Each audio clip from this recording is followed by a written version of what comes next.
In this video, I'm going to show you how to verify your account details, that is proof of identity and proof of address. First, you need to log into your Deriv account using your email and your password.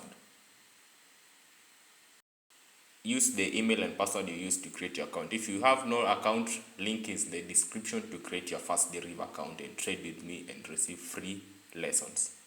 Then you need to go to settings so that you can proceed to proof of identity and proof of address verification.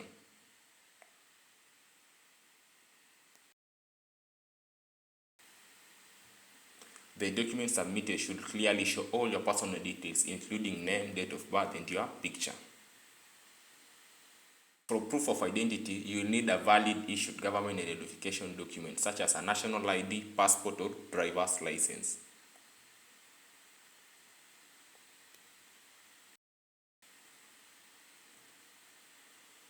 The document you are submitting must display your photo, your full name, date of birth, and country of citizenship or nationality.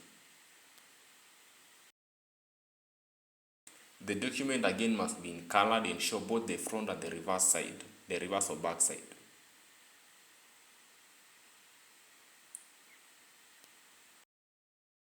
Now for proof of address, you'll need a valid credit card statement, tax statement, or valid utility bill. Utility bill is something like Kenya Power for those who are in Kenya.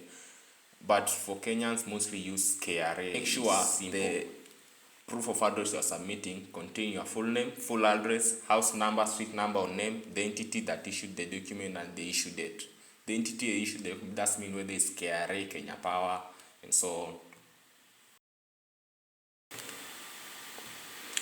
Then the document you are submitting should not be older than 12 months.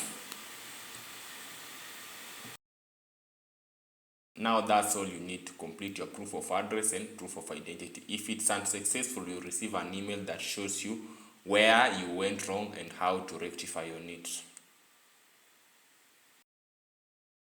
Thank you for watching. If you need to start trading now and learn more skills on Deriv, create your account using the link in the description.